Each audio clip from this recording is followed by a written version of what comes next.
자, 여기 6단원 파트인데요. 6단원은 이제 에너지의 전환과 보존이라 그래서 우리가 이제 3단원에서 공부했던 역학적 에너지, 우리 위치 에너지하고 위치 에너지라는 것과 운동 에너지, 이 두 가지를 우선 알아야지만 공부할 수 있는 파트예요. 그래서 굉장히 중요하기도 하고 개념을 잘 이해하고 있어야 돼. 3단원 했던 기억이 여러분 좀 오래됐기 때문에 다시 한번 설명하자면 우리가 이제 어떤 물체가 높은 곳에 떠 있다. 그러면 이 물체는 떨어지면서 나를 치면은 나를 아프게 할 수 있잖아. 그치? 이렇게 나를 아프게 할 수 있다. 그런 걸 우리가 뭐라고 하냐면 일을 할 수 있다라고 하는 거거든. 그래서 일을 할 수 있는 능력, 일을 할 수 있는 능력을 우리는 뭐라고 하는 거냐면 그걸 에너지다라고 하는 거예요. 그럼 어떤 애들이 일을 할 수 있느냐? 보통 이렇게 높은 곳에 떠 있는 물체가 일을 할 수 있어. 떨어뜨려서 나를 아프게 할 수 있으니까. 그치? 그때 얘는 얼만큼을 날 아프게 할 수 있느냐? 높이 떠 있을수록 아프거든. 그래서 높이에 비례하고, 그 다음에 이 녀석의 질량, 질량에 비례하는 값이기 때문에, 어, 영재 그렇게 하세요. 네. 그래서 이렇게 높이와 질량이 비례하는 값이기 때문에 우리가 이때 말하는 이 위치 에너지라고 하는 것은 높이와 질량이 비례하는 값이다. 그래서 우리가 어떻게 이야기하기로 했냐? 앞으로 위치 에너지는 EP라고 쓸 거예요. EP, potential, 잠재적으로 갖고 있는 에너지다 뜻이거든. 위치 에너지를 EP라고 할 건데, 이 위치 에너지는 어떻게 구하냐면 질량 단위인 킬로그램, 높이 단위는 미터를 쓰는데 공식이 뭐냐? 9.8 MH로 우리가 구합니다. 이 공식을 유도하는 것까지 지금 하기 너무 힘들고요. 일단은 이해한 친구들은 이해하고 암기를 해야 되는 친구들은 그냥 암기합시다. 자, 위치 에너지 어떻게 구한다? 9.8 MH로 구한다. 자, 예를 들어서 이 물체의 질량이 10kg이고요. 이 물체가 어, 뭐 10m 높이에 떠 있다. 라고 합시다. 그럼 이 물체가 갖는 위치 에너지는 얼마가 되는 거냐면 9.8 곱하기 질량 MH 9.8에 질량 MH에 대해 아니야 조용히 질량이 되게 민감해 내 아이폰이 9.8mH에 의해서 9.8 곱하기 질량 10kg 킬로그램 단위 써주고 높이 미터 단위 10m 그러면 980 에너지 단위는 줄을 쓰거든 그래서 980줄의 위치 에너지를 갖는다라고 우리가 이야기를 하는 거야 그죠? 그 다음에 운동 에너지라는 것은 운동하는 물체도 이런 일을 할 수 있는 능력이 있다는 거지. 그래서 어떤 굴러가는 공이 있다. 그럼 얘도 마찬가지로 질량이 있을 거고 이때 굴러가는 속력이 있을 거야. 그만큼 나를 아프게 할 수 있잖아. 내가 여기 서 있어. 그럼 이 공에 치여서 내가 다칠 수 있잖아. 어, 어, 원영, 원영이 나를 웃게 했다. 우리 원영이가 DM을 보냈어요. 선생님 잘생기셨네요. 고마워요. 땡큐. 갑자기 봤어. 자, 그래서 여기, 나 지금 머리가 하얘졌네요. 그런 말 처음 들어봐서. 자, 그래서 이렇게 지나가는 사람이 쳤어. 그럼 아프겠지. 그러면은, 나를 치는 일을 할 수 있다. 그러면 나도 그거에 무슨 에너지 갖고 있다? 운동 에너지 가지고 있다라고 하는 거고, 우리가 운동 에너지는 운동성이 있다 이거를 K라고 키네틱이라고 해요. 키네틱. 그래서 이 K라고 이야기하고 이 운동 에너지는 그러면 어떻게 구하는 거냐? 조심해야 될 거는 마찬가지로 더 질량이 클수록 내가 아플 것이고 빠를수록 내가 아플 거잖아. 따라서 운동 에너지는 질량과 속력에 비례하는 값이긴 한데 얘는 공식이 앞에 2분의 1이 붙어요. 2분의 1 MV의 제곱이 바로 운동 에너지 구하는 공식이다. 요게 이제 우리 중학교 3학년 3단원에 나와 있는 공식이에요. 그래서 이 공식까지는 유도하는 거는 지금은 할 수 없어. 그냥 우리가 그냥 받아들여야 돼. 위치 에너지는 9.8 mH로 구하고 운동 에너지는 2분의 mv 제곱으로 구한다. 자, 그럼 예를 들어서 질량이 2kg짜리 물체가 속력이 10m/s 속력으로 이렇게 오고 있다라고 했을 때 이 물체가 갖는 운동 에너지를 구하시오. 운동 에너지는 공식에 넣는 거야. 2분의 1 mv의 제곱. 그럼 얼마야? 2분의 1 질량 2kg. 높이 높이 아니라 속력 10. 조심해야 될 건 10의 제곱이다. mv 제곱이잖아. 이 제곱이 중요한 거야. 따라서 얼마가 되는 거죠? 그러면 2 없어지고 100줄의 운동 에너지를 갖고 있다라고 하는 겁니다. 자, 이런 식으로 우리가 기본적으로 어떤 물체, 떠 있는 물체의 위치 에너지를 구할 수 있어야 되고, 굴러가고 있는 물체의 운동 에너지를 구할 수 있어야 돼. 뭐만 알면 되겠어요? 바로 질량과 높이 또는 질량과 속력을 알면 공식에다 그냥 대입을 해주면 된다는 거지. 맞아요?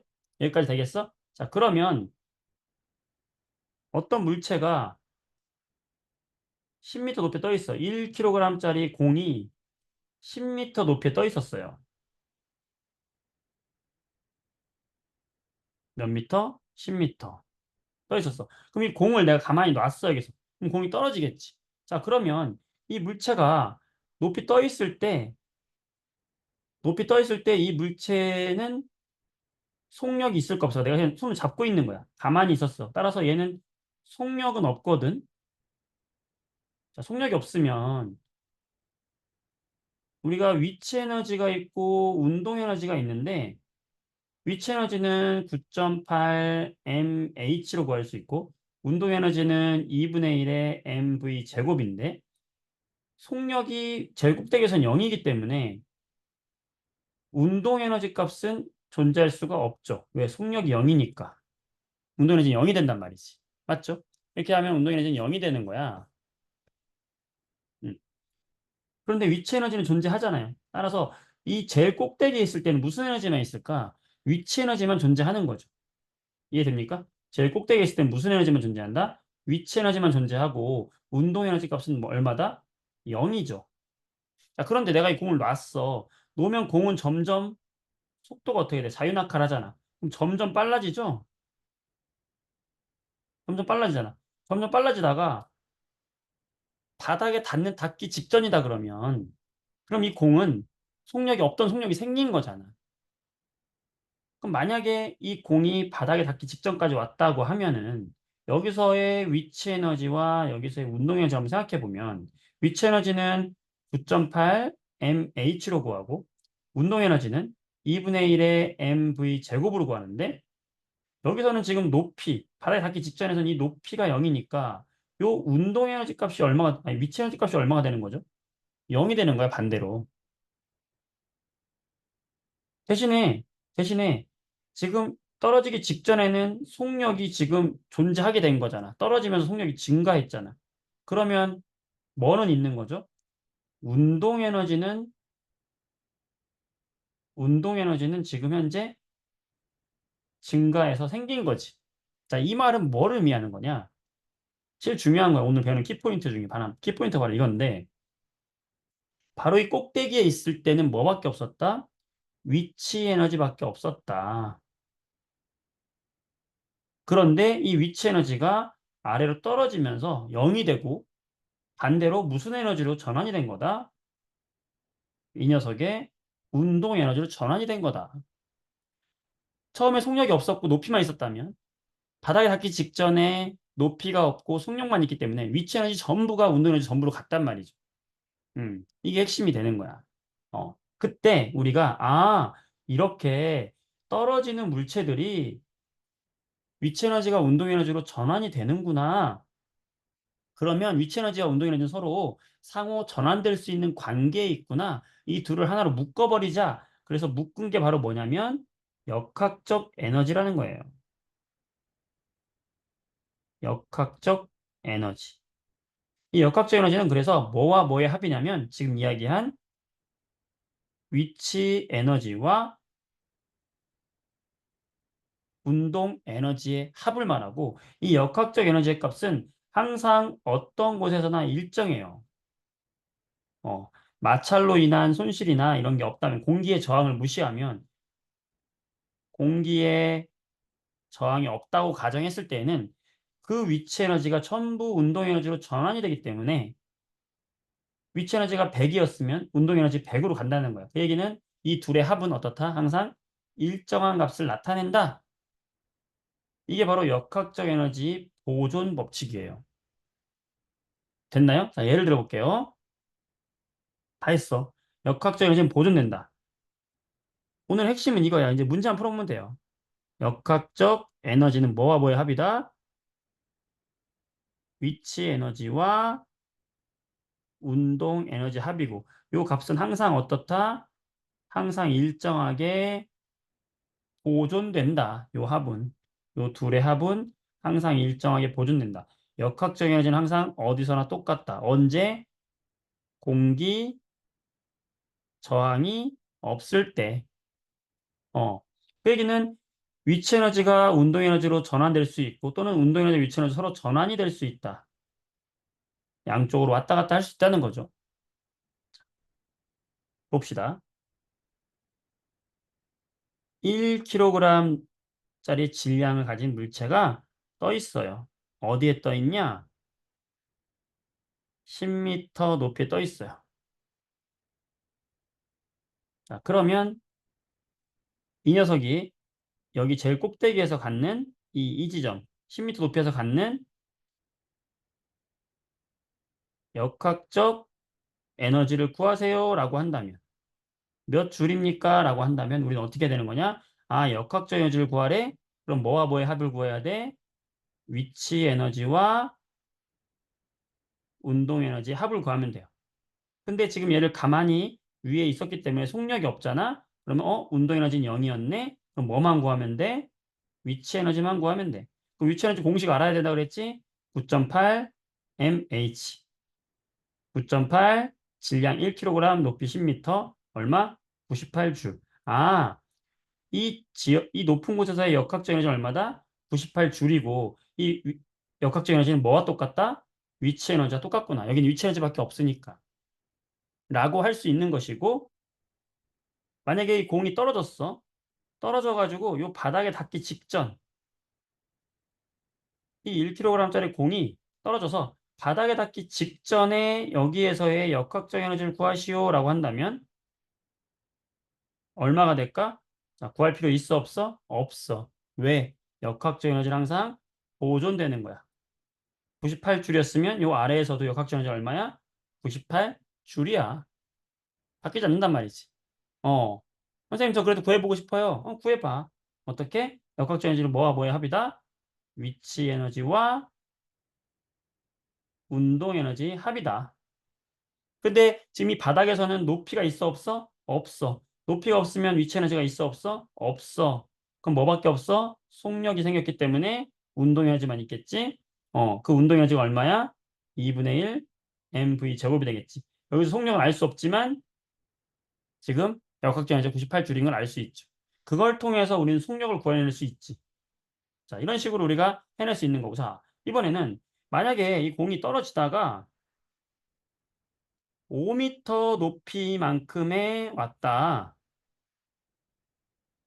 자, 5m 높이만큼 왔을 때 여기에서의 운동 에너지를 구하시오 라고 한다면 몇 줄인가? 자, 요거 때문에 이 문제 하는 거예요. 여기 오늘의 핵심이 이겁니다. 자, 떨어지다가 중간 지점에서의 운동 에너지를 구해라. 그랬을 때 우리는 음, 자, 운동 에너지 구해라 이러면 야, 이거 운동 에너지 선생님 운동 에너지 공식에 일단 넣어볼게요. 운동 에너지 공식 뭐예요? 2분의 1 mv 제곱. 자, 2분의 1 질량 1kg. 자, 속력 V제곱. 선생님, 속력 알려주세요. 선생님, 속력 알려주겠어? 안 알려주겠어? 안 알려준단 말이야. 야, 속력 안 알려줄 테니까 구해봐. 이런단 말이야. 에? 여기서 포기하는 거지. 그럼 어떻게 해야 되는 거냐? 아까 얘기했죠. 여기서 핵심은 뭐다? 핵심은 바로 이거예요. 위치 에너지와 운동 에너지의 합이 역학적 에너지인데, 이 역학적 에너지 항상 보존된다. 그러면 이 지점에서 어떤 운동 에너지가 생겼다고 하는 것은 이 운동 에너지는 어디서 왔을까? 자, 지금 운동 에너지가 생겼죠. 그러면 이걸 우리가 증가한 운동 에너지라고 합시다. 증가한 운동 에너지. 자, 이건 어디서 왔을까? 얘가 애초에 갖고 있던 위치 에너지에서 왔겠지. 그러면 이 증가한 운동 에너지는 어디서 왔냐면 바로 애초에 얘가 떨어지면서 이 높이가 감소하면서 뭐가 감소했겠어? 위치 에너지가 감소했겠지. 그 감소한 위치 에너지만큼이 뭘로 간 거예요? 운동 에너지로 전환이 된 거야. 이해돼요? 그러면 우리는 여기서의 운동 에너지를 구하시오. 원래 운동 에너지가 없었잖아. 없었는데 여기서 운동 에너지를 구하시오라는 거니까 결국엔 증가한 운동 에너지를 구하라는 거야. 0에서 증가한 에너지. 그러면 이 증가한 에너지는 어디서 왔다? 떨어진 높이에 의해서 감소한 위치 에너지만큼이 운동 에너지로 갔다. 그게 뭐야? 역학적 에너지 보존이잖아요. 그러니까 감소한 위치 에너지를 구해주면 되는 거야. 자, 무슨 말이다? 운동 에너지를 구하시오. 라고 문제에서 물어본다면 어떤 중간 지점에서 운동 에너지를 구해라. 라고 한다면 이걸 뭘 구하라는 거랑 똑같다? 그 지역에서의 그때까지 감소한 위치 에너지를 구해라 라는 거와 똑같아요. 자, 위치 에너지. 감소한 위치 에너지가 얼마일까요? 지금 얘가 5m 높이까지 내려왔잖아. 그럼 얘는 얼마큼 떨어진 겁니까? 5m 떨어졌잖아요. 그럼 따라서 이 감소한 위치 에너지라고 하는 것은 얘가 5m 떨어지는 동안에 감소한 위치 에너지가 되는 거지. 그럼 감소한 위치 에너지 얼마가 되는 거냐? 9.8 mH 공식에 넣어요. 9.8 나는 질량이 1kg이었고 5m 떨어진 만큼 감소했어요. 이게 높이란 말이야. 5m 떨어진 높이. 이게 감소한 위치 에너지라고. 이게 얼마예요? 49줄이죠. 그럼 49줄이 뭐다? 증가한 운동 에너지가 된다. 될까요? 원형이 돼요? 자,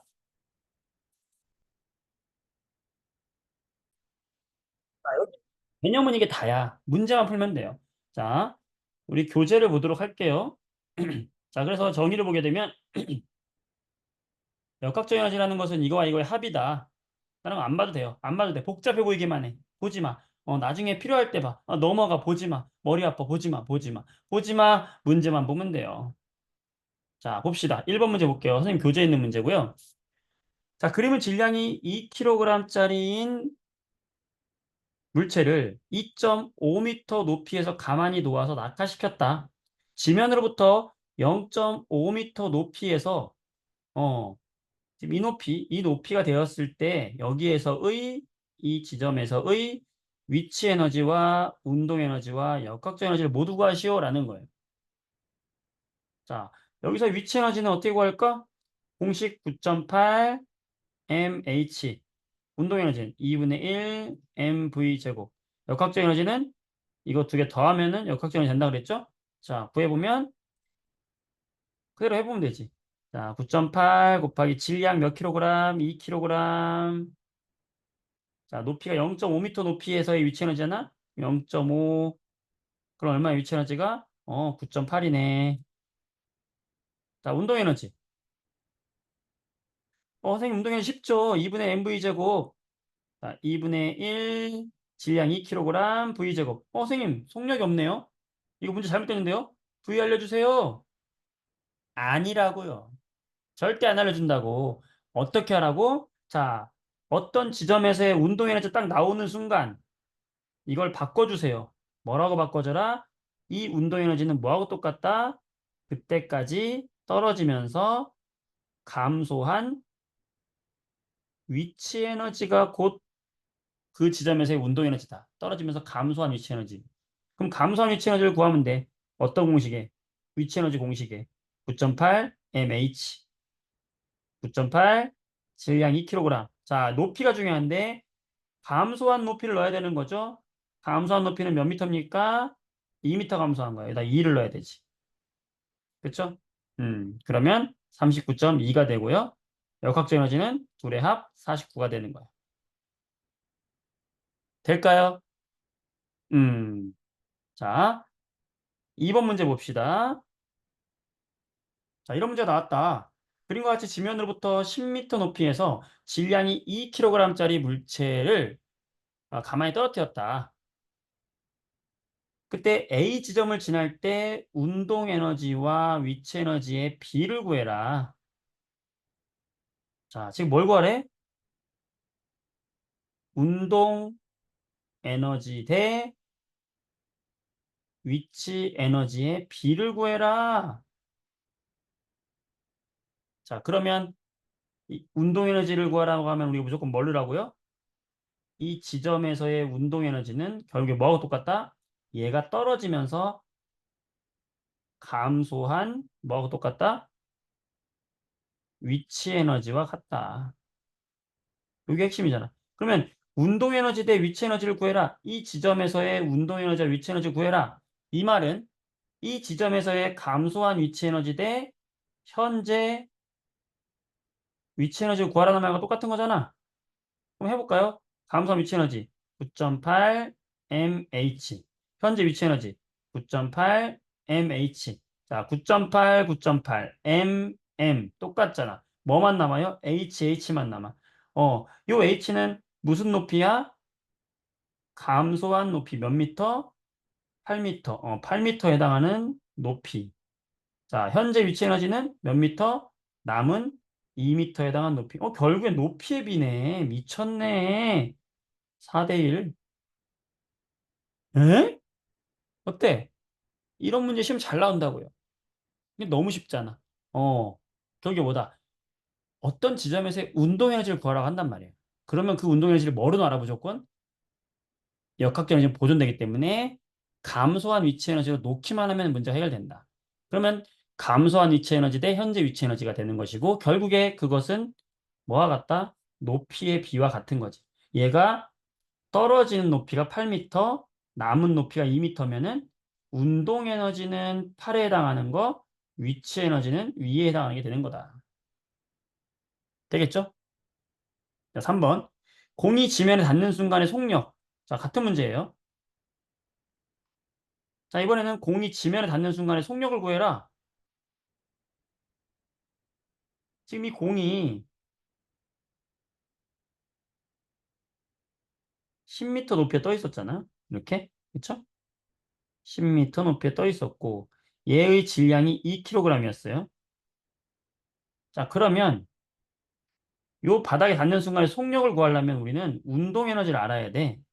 그쵸? 운동 에너지를 알아야 되죠. 자, 운동 에너지 구하는 공식 2분의 1의 mv 제곱. 그러면 우리 뭐만 알면 돼? 지금 여기서 속력이 V를 구하라는 거니까 요 지금 질량은 2kg인 거 이미 알고 있잖아. 따라서 우리는 여기서의 운동 에너지만 알면 속력을 구할 수 있는 건데 여기서의 운동 에너지는 결국에 뭐다? 감소한 위치 에너지. 감소한 위치 에너지라는 건 결국에 처음 위치 에너지와 똑같은 거 아니에요? 그거 얼마예요? 9.8, 질량 2kg, 높이 10m. 얼마죠? 196. 은 2분의 1에 질량 2kg, V제곱 2 없어지고 V제곱은 196. 너무 잘 나오는 제곱수죠? V는 14, 14m per sec. 이거 되나요?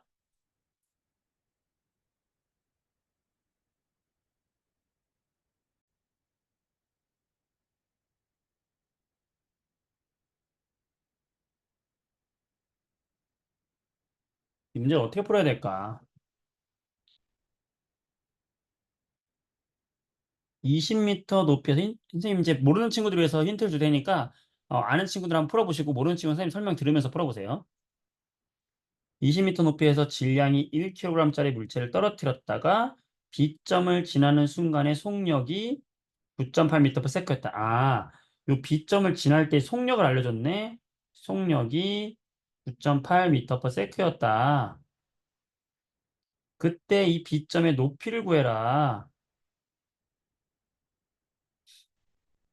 계산기 쓰지 말고 한번 구해보세요. 음. 선생님 계산기 써야 될 것 같은데 이런 느낌 드는 친구도 있을 거예요. 자, 어떻게 하라 결국에는 속력을 구하기 위해서는 우리는 이 지점에서의 뭘 알아야 되냐면 운동 에너지를 알아야 돼요. EK. 운동 에너지를 알아야 돼. 근데 이 지점에서의 운동 에너지는 아까 뭐랑 똑같다고? 떨어질 동안 감소한 위치 에너지가 결국에 뭘로 전환된 거다? 운동 에너지로 전환된 거다. 그래서 감소한 위치 에너지를 구해주면 되는 겁니다. 감소한 위치 에너지, 감소한 높이에 해당하는 거.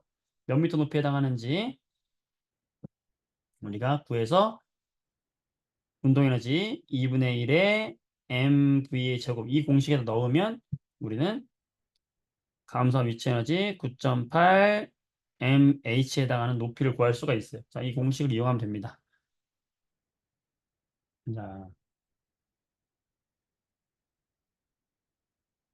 자, 정답 구한 친구들은 DM으로 한번 보내보세요. 자, 채팅창에 어,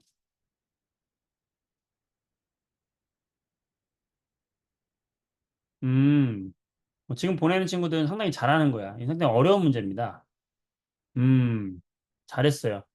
재유, 이태기, 재하, 잘했어요. 다른 친구도 좀 어렵죠? 좀 어려울 수 있어요. 어, 다인이, 민주, 잘했어요. 자, 근데 이 문제를 푸는 요령을 좀 알려주려고 합니다. 네, 헷갈릴 수 있어요, 여러분들이. 자, 왜 헷갈리느냐? 우리가 구하는 건, 자, 같이 한번 해볼게요, 이제. 자, 좋아요. 같이 한번 보겠습니다.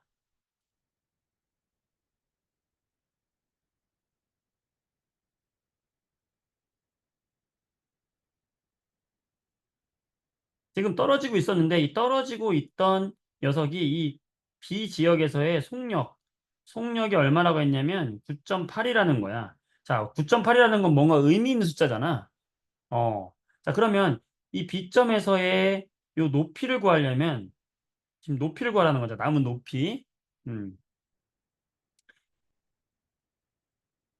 이 남은 높이를 구하려면은 우리가 요 떨어진 높이를 알면 돼요. 떨어진 높이를 그냥 H라고 할게요. 그냥 H 똑같이 H라고 할게요. 이 떨어진 높이를 구하면 돼. 떨어진 높이를 구하면 요 남은 높이는 20에서 떨어진 높이를 빼주면 되겠지, 그치?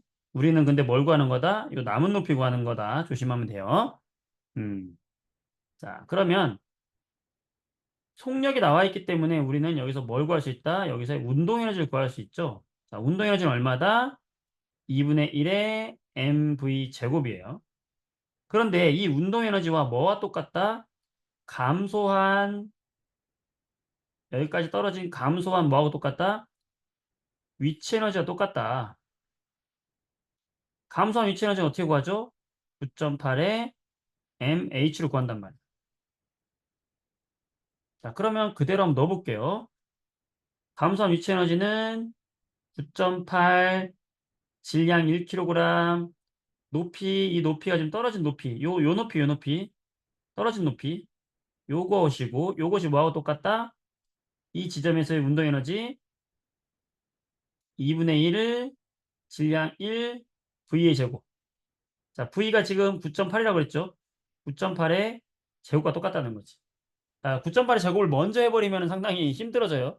그렇게 할 필요가 없이 어떻게 하면 되냐? 여기 9.8, 9.8은 없어지는 거잖아. 그쵸? 그러면 2하고 9.8 나눠지니까 4.9가 남으면서 높이가 얼마다? 4.9m구나. 지금 4.9m 떨어졌구나라는 걸 알 수 있게 되는 거예요. 되나요? 다시 한번 해볼게요. 자, 속력을 알려줬기 때문에 우리는 여기서의 운동 에너지 공식에 넣어서 2분의 1 mv 제곱을 통해서 여기서 운동 에너지 구할 수가 있고요. 이 운동 에너지는 뭐하고 똑같냐면 이 높이만큼 떨어지는 동안에 감소한 위치 에너지와 똑같기 때문에 그럼 우리 뭘 구할 수 있냐면 9.8 mh를 이용해서 떨어진 감소한 높이를 구할 수가 있게 되는 거예요. 그럼 감소한 높이 4.9m니까 요 남아있는 높이는 얼마다? 15.1m. 따라서 얘 B가 떠 있는 높이는 15.1m가 되는 거다.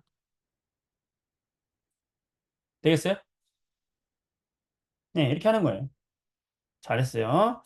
자, 나머지 문제들은 여러분이 한번 해보시고요. 자, 이번에는 12번 문제 같이 풀어볼게요. 12번. 자, 이 문제가 있네. 자, 푸는데 2분 드릴게요. 한번 풀어보세요. 12번 문제. 자, 그림과 같이 질량이 200g인 공을 14m/s의 속력으로 던져 올렸다. 높이가 5m가 되는 곳에서 운동 에너지를 구하시오. 단 공기정은 무시한다. 어떻게 해야 될까? 자, 이거는 우리가 생각을 좀 바꿔서 해야 돼. 위에서 놨을 때는 무슨 에너지가? 위치 에너지가 뭘로 전환된 거죠? 운동 에너지로 전환이 됐던 거였다면 지금 이거는 아래에서 위로 던진 거기 때문에 이번에는 뭐가? 처음에는 운동 에너지가 있었던 거고 운동 에너지가 무슨 에너지로? 위치 에너지로 바뀌고 있는 거라는 거를 생각해 줘야 되는 거야. 음.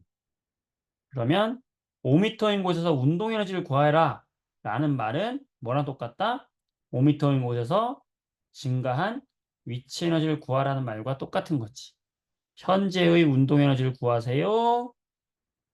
그 얘기는 증가하게 된 위치 에너지가 있을 건데 그만큼이 음, 운동 에너지가 감소된 거잖아. 그치? 거기서의 증가한 위치 에너지를 구해서 구하면 되는 거야. 구해보세요. 좀 어려울 수도 있어.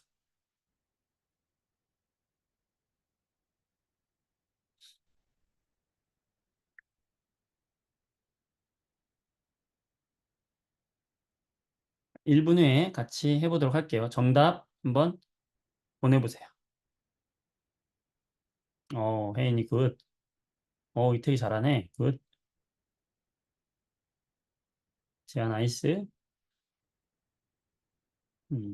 다른 친구들도 좀 어려울 수 있지만, 다 원리는 같아요. 떨어지면서 감소한 위치 에너지가 운동 에너지가 간 것이다. 민주 나이스. 하율이, 나경이 잘했고, 하율이 뭔가 저기서 조금 살짝 실수한 것 같아요. 곱하기 부분에서. 자, 같이 한번 보겠습니다. 요거는, 자, 어떻게 되는 거냐? 자, 지금 이 지점에서 여기서의 뭘 구하라는 거냐면, 여기서의 운동 에너지를 구하라는 거잖아요. 자, 여기서 운동 에너지를 구하라고 하는 것은, 이 운동 에너지는 어디서 왔을까 생각해봐. 처음에,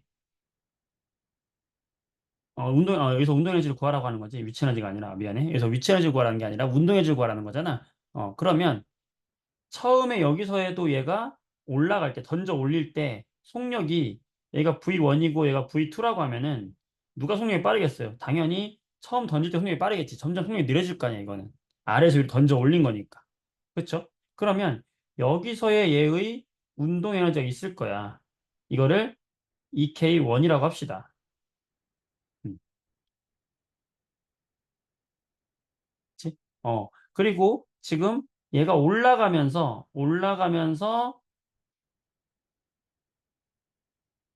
뭐가 증가했겠어요? 위치 에너지가 증가했겠지. 그 증가한 위치 에너지가 뭘로 갔겠어? 운동에, 쏘리. 증가한 운동 에너지만큼이 뭐로 된 거겠어? 처음에서 갖고 있던 운동 에너지만큼이 감소했겠지. 감소한 뭐하고 똑같겠어? 운동 에너지가 같겠죠. 자, 다시. 올라가면서 얘는 뭐가 증가해요?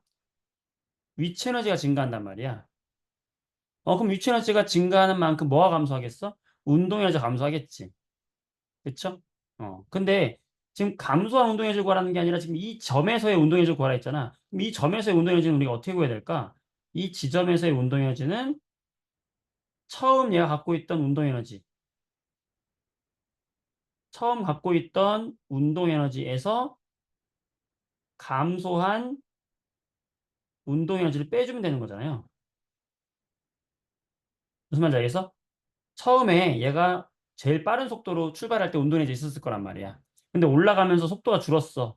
그럼 감소한 거잖아, 운동 에너지가. 그러니까 처음에 갖고 있던 운동 에너지에서 감소한 운동 에너지가 있을 거라고. 그만큼을 빼주면 지금 이 자리에서의 운동 에너지를 나오는 건데 처음에 운동 에너지는 우리가 구할 수가 있죠. 근데 감소한 운동 에너지가 문제인데 이 감소한 운동 에너지는 어떻게 구하는 거냐? 올라가면서 증가한 위치 에너지로 전환이 된 거잖아. 따라서 이때는 증가한 위치 에너지로 대신 구해주면 되는 거다. 감소한 위치 에너지 대신에 증가한 운동 에너지를 구해주면 되겠지. 그럼 한번 해볼까요? 자, 이 지점에서의 운동 에너지는 현재 운동 에너지는 어떻게 구한다? 처음 출발할 때 이 녀석이 갖고 있던 운동 에너지에서 감소한 운동 에너지를 빼주면 되는데 이 감소한 운동 에너지는 결국에 뭐하고 똑같다? 위치 에너지로 증가했으니까 증가한 위치 에너지와 같을 것이다. 이거는 이걸 넣어주면 되는 거죠. 그럼 처음에 운동 에너지는 2분의 1 mv 제곱. 자, 감소한 위치 에너지 대신에 증가한 운동 에너지를 넣어주면 9.8 mh. 자, 2분의 1 처음에 질량 200g 0.2kg 속력 14라고 했지. 14의 제곱. 이게 처음에 운동 에너지고 증가한 위치 에너지는 9.8 질량 0.2 높이 5m 나왔잖아. 5m. 되죠? 그럼 어떻게 됩니까? 여기 2하고 0.2 없어지면서 여기가 얼마가 돼? 19.6이잖아. 19.6 빼기 9.8이네. 얼마지? 9.8 줄. 현재 운동에너지는 9.8 줄이 되는 거예요. 자, 곱하기 할 때만 98줄 나올 수도 있어요. 이게 10 단위가 잘못 곱해지면. 이거 이해될까? 상당히 어려운 문제죠. 됐어요? 자, 이런 식으로 우리가 접근하는 겁니다. 나머지 문제 다 똑같아. 그래서 일단은 이런 식으로 여러분들이 접근해서 한번 풀어보시고요. 바로 전기에너지 파트로 넘어가도록 할게요. 이 정도 해봐도 되겠어요? 문제 나머지는 여러분이 해보고 나서 다음 시간에 질문 받으면서 해결하면 될 것 같아요. 자, 전기에너지, 전기에너지. 자, 역학적 에너지 전환은 바로 이런 거고. 자, 전기에너지. 전기에너지라고 하는 건 에너지의 종류 중에 하나인데 바로 전류가 흐를 때 에너지를 우린 전기에너지다라고 하는 거야. 전기에너지. 그럼 전기에너지는 어떻게 만드는 거냐? 상당히 재밌어요. 우리가 중학교 2학년 파트에서 이런 걸 공부했었거든. 야, 전류가 흐르는 곳에 이렇게 자기장이 형성이 된다라는 것을 우리가 공부합니다. 전류가 흐르는 곳에 자기장이 형성이 된다. 어. 그래서 이 전류가 만드는 자기장과 자석이 만드는 자기장이 충돌하면 얘는 힘을 받아서 움직인단 말이에요. 그래서 예를 들어서 어떤 자석 사이에다가 N극과 S극이 있는 사이에다가 내가 이렇게 도선을 이렇게 집어 넣어 가지고요. 여기다가 전류를 이렇게 흘려보내주게 되면은 요 점 찍은 요 부분에서 전류가 지금 이렇게 뒤쪽으로 흐르게 되고 돌아서 이제 왼쪽 부분에서는 아래로 전류가 흐르게 되는데 이때 우리가 전류 자기장 엄지의 방향을 전류의 방향이라고 했고 요 네 손가락의 방향을 자기장이라고 했을 때 요 손바닥이 가리키는 방향이 바로 힘의 방향이다. 오른손을 얘기했을 때 오른손. 자, 전류와 자기장이 수직으로 놓고 손바닥 폈을 때 그때 손바닥이 가리키는 방향이 힘의 방향이다. 라고 했단 말이야. 그걸 이야기하면 우리가 이 자기장이라고 하는 거는 어디서 어디로 흐르는 힘이냐면 N극에서 S극으로 나오는 게 자기장이란 말이야. 따라서 여기 그림에서 자기장은 N에서 S로 가니까 자기장의 방향은 이렇게 오른쪽이란 말이에요. 여기도 오른쪽이란 말이야. 그럼 이거를 오른손 법칙에다가 딱 넣어보면 전류와 자기장을 넣어보면 지금 이 점은 힘을 아래로 받고 반대쪽은 힘을 위로 받는단 말이지. 전류가 흐르니까 힘을 받는단 말이야. 뭘 받아? 힘을 받아. 그래서 얘가 이렇게 회전을 하는 거죠. 이렇게 회전을 하는 거고 얘는 아래쪽으로 회전을 하는 거야. 그래서 얘가 돌더라. 이게 뭐야? 어, 전류가 흐르니까 자기장, 자석이 흐르는 자기장이 있는 곳에다가 전류를 흘려보내주게 되니까 뭐가 만들어지더라? 힘이 만들어지더라. 운동을 하더라. 이 돌아가는 곳에다가 이렇게 프로펠러를 딱 달아놓으면 그게 뭐예요? 전기를 딱 누르면 전기가 딱 흐르는 순간 프로펠러가 돈다는 거 아니야. 전기로 동력을 만든다. 전동기. 모터가 바로 이거란 말이야. 선풍기 뒤에 이게 들어가 있는 거지. 딱 누르면 선풍기가 뺑뺑이 돌아가는 게 뭐냐면 바로 이렇게 전류가 흐르는 곳에 코일이 힘을 받아서 돈단 말이야. 자, 그러면 사람이 똑똑하잖아요. 반대로 생각할 수도 있는 거야. 어떻게 생각하는 거냐? 똑같은 장치를 만들어 놓고, 응? 똑같은 장치를 자석이랑 N극과 S극에 이렇게 자석을 만들어 놓고, 야, 지금 전류를 가지고 힘을 만들었어? 그러면 그냥 내가 자석이 있는 곳에서 내가 얘를 돌리면, 즉, 내가 힘을 주면 여기에 그러면 없던 전기가 만들어질 수도 있는 거 아니야? 이런 생각 들죠? 돌렸어. 그랬더니 실제로 전기가 만들어지는 거야. 미쳤다.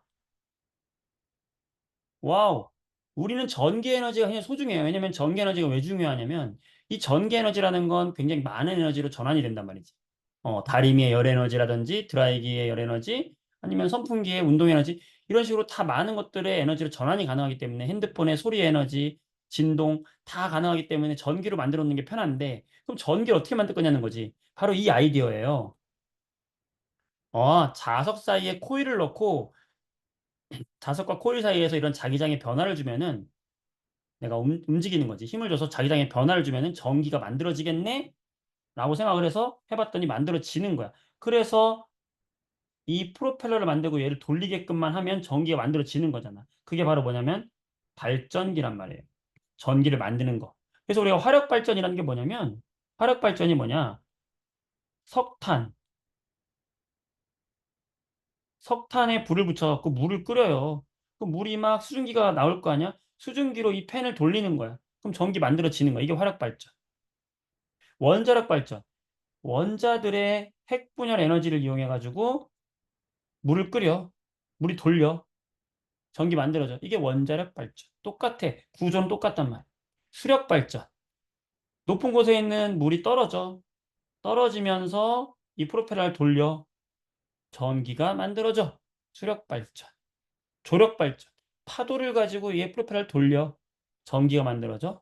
파력, 조력 발전. 이런 식으로 우리가 전기를 만들 수 있게 된다.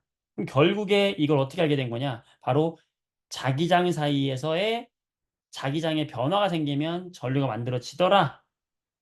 그 그림이 바로 뭐냐? 이 그림이에요. 그걸 우리 뭐라고 하는 거냐? 전자기 유도라고 하는 거야. 전자기 유도. 전자기 유도는 뭐냐? 바로 이 코일 사이에서 자석을 움직이면은 전류가 만들어지는 현상을 우리는 전자기 유도라고 하는 거야. 그래서 이 코일에 자석을 가까이 할 때 또는 멀리 할 때 이 코일 내부의 자기장이 변해요. 자기장에 변화가 생겨. 자기장에 변화가 생기면 전기 에너지가 만들어져요. 방금 얘기했던 것 같은 원리거든.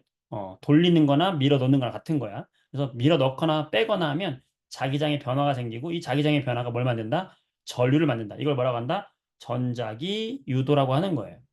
자, 고등 통합과학 과정이나 고등 물리 과정에서는 어느 쪽으로 전류 만들어지냐도 중요하지만 중학교 과정에서는 어느 쪽으로 전류가 만들어지는 건 중요하지 않아요. 대신에 가까이 할 때 바늘이 이렇게 오른쪽으로 돌아갔다면 멀리 할 때는 바늘이 왼쪽으로 돌아간다. 전류가 만들어지는 방향이 반대가 된다는 것만 알고 있으면 돼요. 그때 만들어지는 전류를 우리는 무슨 전류라고 하냐면 유도전류라고 이야기를 하고 멀리 할 때, 가까이 할 때 반대 방향으로 생긴다. 이게 중요한 거야. 반대 방향으로 생기고 당연히 언제 세겠냐? 센 자석, 코일을 많이 감을수록 빨리 움직일수록 더 자기장의 변화가 커서 전류가 세게 만들어진다. 라는 거고. 그러니까 결국에 이 코일 사이에서 또는 자석 사이에서 코일을 움직이거나 자석 사이에서 코일을 움직이거나 이 코일 사이에서 자석을 움직이는 거거든. 이 둘 사이 중에 자석과 코일을 놓고 둘 중에 하나가 막 움직이게 되면 여기서 뭐가 만들어지는 거다? 전류가 만들어지는 무슨 원리? 전자기 유도. 이 전자기 유도를 가지고 만드는 건 뭐냐면 결국에는 발전기. 도난 방지 장치도 코일이 있는 곳에 코일이 있는 문에 우리가 물건을 두고 지나가면 자기장에 변화가 생겨요. 자기장에 변화가 생기면 전류를 만들어서 삐삐삐 소리를 만드는 거야. 교토카드 같은 원리죠. 하이패스 같은 원리지. 마이크. 자, 마이크도요. 이 마이크 내부에 진동판이 있어. 그럼 내가 여기서 노래를 할 거 아니야. 그럼 막 말하면 진동이거든. 그럼 마이크의 진동판이 움직여 위아래로. 그 진동판 밑에는 뭐가 있냐면 자석이 있고 코일이 있어요. 그럼 거기 사이에서 자기장에 변화가 생기지? 그 변화를 뭘로 바꿔주는 거야? 전류를 바꿔주는 게 마이크란 말이야. 소리 에너지, 진동을 전기로 바꿔주는 게 마이크야.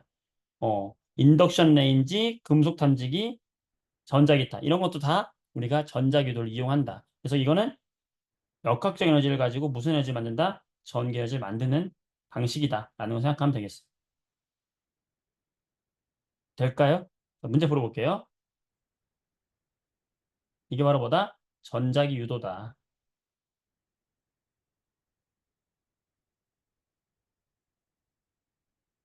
자, 전자기 유도는 오투 문제집으로 대신할게요. 자, 오투 문제집에 보면 72페이지에 3번 문제. 중학교 과정에서 전자기도는 그렇게 어렵게 출제되지 않아요. 그냥 단지 자석과 코일을 놓고 움직일 때 전류가 만들어진다. 이것만 알고 있으면 되는 거거든. 자, 그래서 이렇게 가까이 하거나 멀리 할 때 어떻게 되겠냐? 전자기 유도 현상. 전류를 만든다. 맞지? 자기장이 변하기 때문에 전류가 만들어지는 거예요. 맞고요. 자석의 역학적 에너지. 자석을 움직이니까 전기가 만들어진 거지. 맞고요. 가만히 있으면 검유계가 안 움직인다. 검유계는 전류가 지금 통하고 있나 안 흐르고 있나를 알려주는 장치거든. 가만히 있을 땐 안 돼. 왜? 자기장이 변해야 되는데 가만히 있을 땐 자기장이 변하지 않아요. 자, 가까이 할 때와 멀리 할 때는 방향이 어떻게 된다? 반대 방향이 된다. 중요하다고 그랬지? 그거를 기억하면 되겠다. 자, 6번 볼게요. 발전기. 자, 발전기 내부에는 자석과 코일. 아까 자석하고 코일 사이에 자기장의 변화가 생기기 위해서 이대로 움직인다고 그랬죠? 둘 중에 하나 움직이면 되는 거야. 들어있는 거고. 자, 도선이 받는 힘을 이용하는 게 아니에요. 도선이 받는 힘을 이용하는 거는 전동기지, 전동기. 발전소에서 전기를 생산한다. 어, 맞죠? 회전시켜서 생산하는 거 맞지? 그래서 기억과 디귿 되겠어. 잘했어. 자, 이런 식으로 우리가 되는 거다. 자, 그다음에 8번을 보게 되면 요거는 이제 학교 교과서에 있는 게 있고 없는 게 있는데 요거 하나만 예를 들어 줄게요. 8번. 자, 요게 뭐냐면 간이 발전기라는 건데 이게 코일이에요. 이게 코일. 코일을 여러 번 감아놨어요. 그리고 이 안에다가 자석을 넣었어. 자석. 강한 자석을 넣고 얘를 흔들어. 그럼 자석이 여기서 왔다 갔다 하겠지? 그럼 자석이 왔다 갔다 하면 코일 사이에 자석이 왔다 갔다 한다. 그럼 뭐가 생긴다? 자기장에 변화가 생긴다. 자기장의 변화가 뭘 만든다? 전기 에너지, 전류를 만든다. 이게 뭐예요? 전자기 유도를 통해서 자기장의 변화로 전류 만드니까 이게 뭐야? 발전기잖아. 그래서 이걸 간이 발전기라고 하는 거야. 쉽게 전기를 만든다. 간이 발전기야. 그래서 전기가 만들어지는 걸 어떻게 관찰하냐면 여기에다가 이제는 전구를 놓은 거지. 그럼 전류가 흐르면 전구에 불이 들어오겠지. 이렇게. 그치? 그래서 그걸 통해서 확인하는 건데 한 가지 이걸 왜 지금 같이 하냐면 굉장히 중요한 게 다이오드, 발광 다이오드라는 걸 연결하거든. 우리가 고등학교 고등 물리에 가면 다이오드의 정확한 원리를 배우게 되는데 다이오드는 쉽게 설명하면 이거예요. 전류가 이렇게 왼쪽에서 오른쪽으로 흐르고 있어. 다이오드는 이런 식으로 생긴 거거든. 여기 지금 전구가 이렇게 있어요.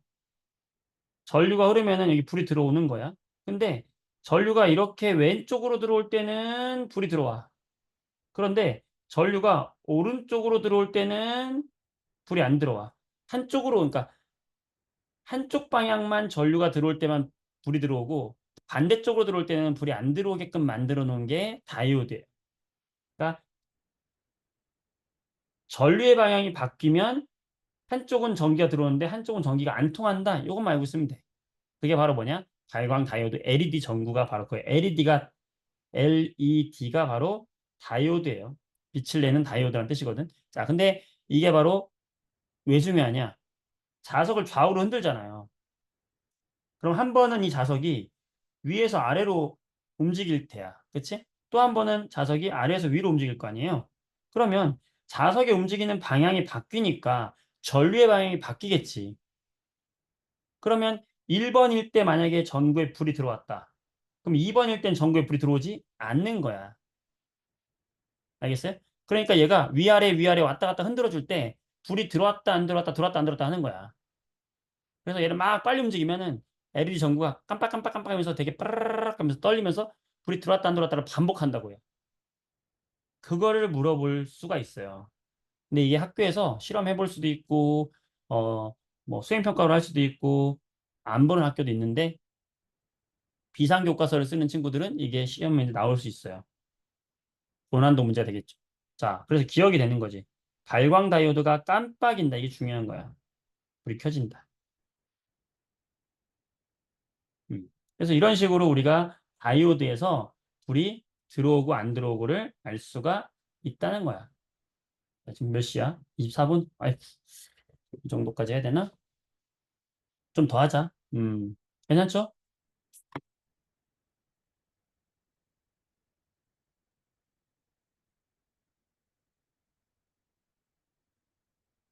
조금 더 해볼까요? 그래서 니은을 보게 되면 요 전기를 흔드는 동안 불은 꺼지지 않는다. 꺼지지 않는 게 아니라 깜빡깜빡 한다는 건 꺼졌다 켰다를 반복하는 거예요. 틀렸고. 역학적 에너지가 전기 에너지로 전환되는 거 맞고 멈추면 불도 그냥 바로 꺼져요. 바로 꺼져. 멈추는 순간에. 따라서 이런 문제 나오면 상당히 쉽지 않은 문제 될 건데 지금 파악을 해둬라. 자,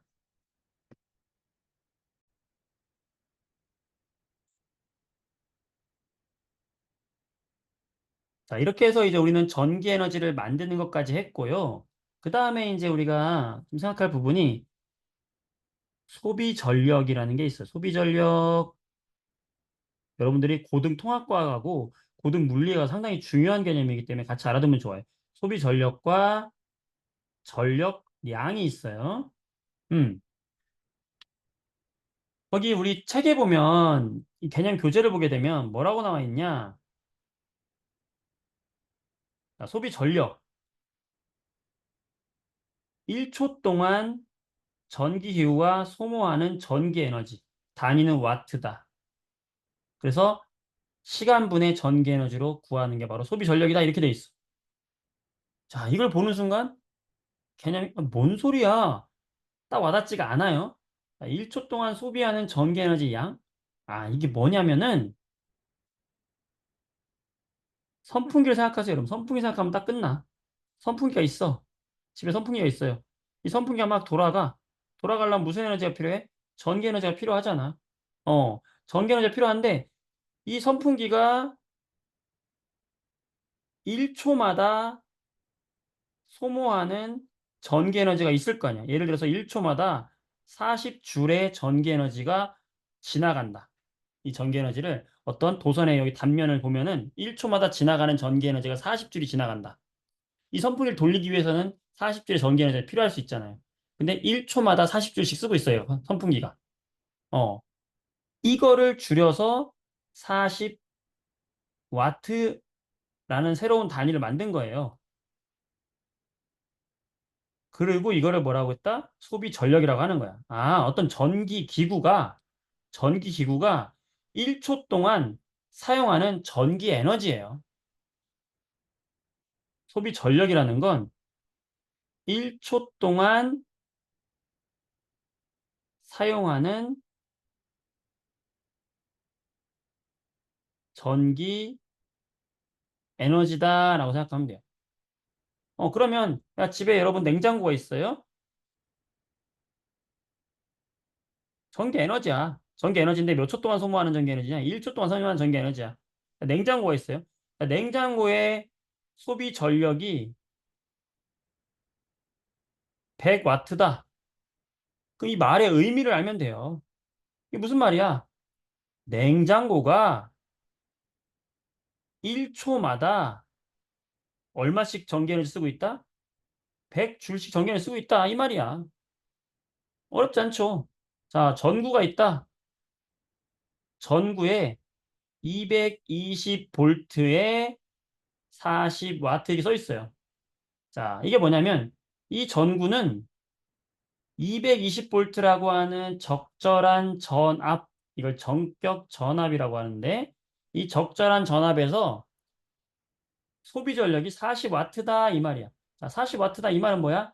어, 여기를 지나가는 전기 에너지가 몇 줄이다? 40줄이다. 몇 초마다? 1초마다. 이게 바로 뭐야? 소비 전력이에요. 되겠어요? 끝났어. 어렵지 않아. 소비 전력은 그거야. 아, 1초마다 사용하는 전기 에너지 소비 전력이라고 하는 거다. 아, 어떤 전기기구가 1초마다 사용하는 전기 에너지가 소비 전력이구나. 자, 그러면 다시 선풍기 그리고 자, 이 선풍기가 소비 전력이 50와트라고 할게요. 자, 그러면 얘를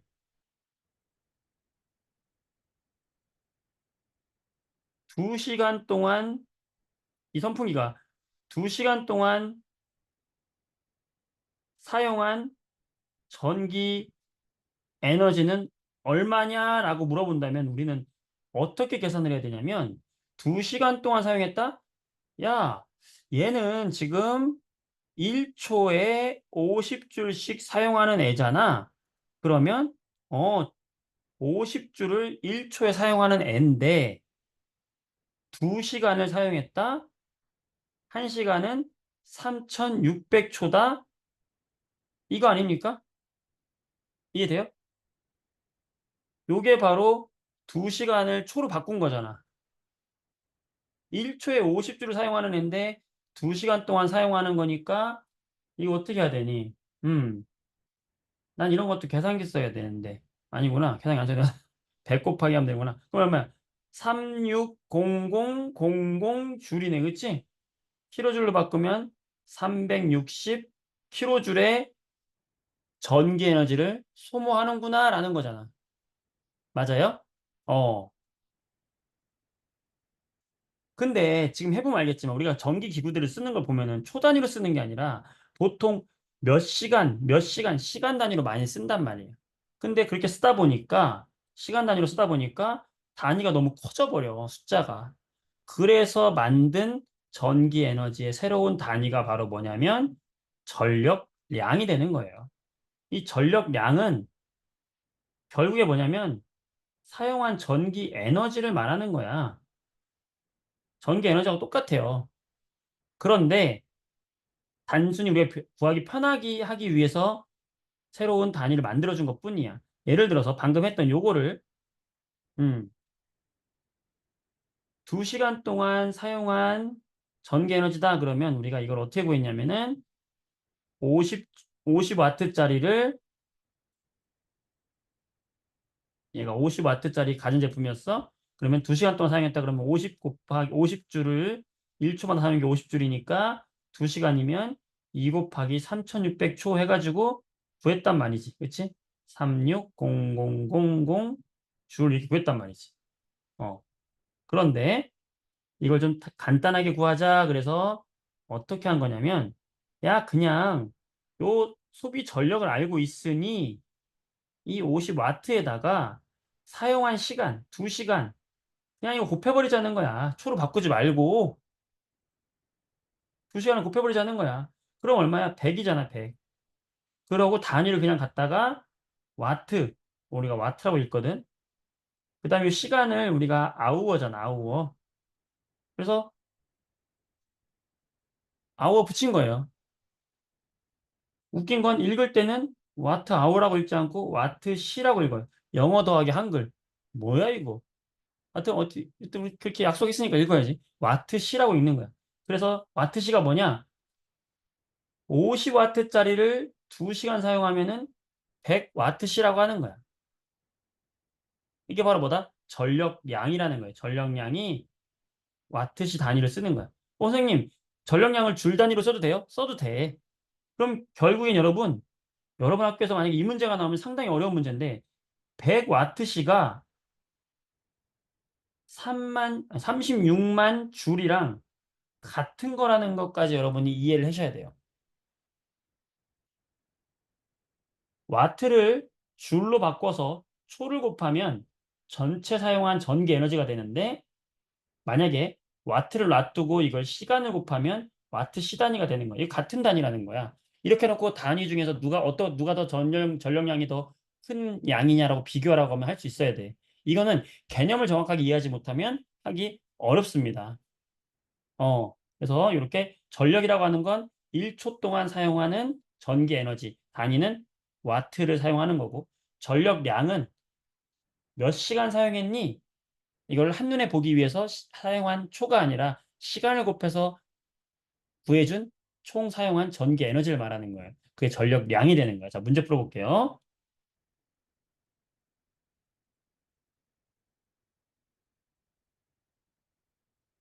자, 14번 문제 볼게요. 자, 이제 의미를 알면 여러분들이 이런 문제 너무 쉽단 말이야. 의미를 알아볼게. 자, 220V, 880W다. 자, 이때 우리가 220V라고 하는 건 정격 전압이라고 한대서 이게 적절한 전압이다. 220V에서 사용하세요. 이 말이고 880W라는 건 이거 뭐다? 소비 전력이야. 소비 전력. 그럼 이 뜻은 뭐다? 나는 880줄을 소모해 몇 초마다? 1초마다. 나 이거 불 켜려면 니네들 880줄 써. 1초마다. 그 얘기야. 자, 그러면 5분 동안 사용했을 때 소비한 전기 에너지 얼마냐? 할 수 있죠? 어떻게? 나 1초에 880 사용하는데 5분이야? 그럼 1분은 60초니까. 이렇게 곱하면 될 거 아니에요. 그치? 보면 30, 얼마 이게? 8, 3, 24. 이건가요? 5번인가요? 맞죠? 그래서 이렇게 이런 식으로 우리가 구할 수 있다는 거고. 자, 이번에는 자, 15번. 60분 동안 사용했을 때 전력량이래. 자, 전력량을 보려면 단위를 보니까 답에 있는 단위를 전부 뭐예요? 와트시야. 그럼 여기에 전력량은 어떻게 구하면 되겠어? 소비 전력 곱하기 사용한 시간을 해서 구해야 되겠지. 단위가 와트시니까. 그러면 얘의 소비 전력은 얼만데? 880와트인데 몇 분 사용했대? 60분. 자, 이거 어떻게 하는지 모르겠어요. 60분 몇 시간이야? 시간을 바꿔야 돼. 1시간이잖아. 그럼 얼마야? 880와트 시가 되는 거예요. 될까요? 자, 이거 두 개까지. 자,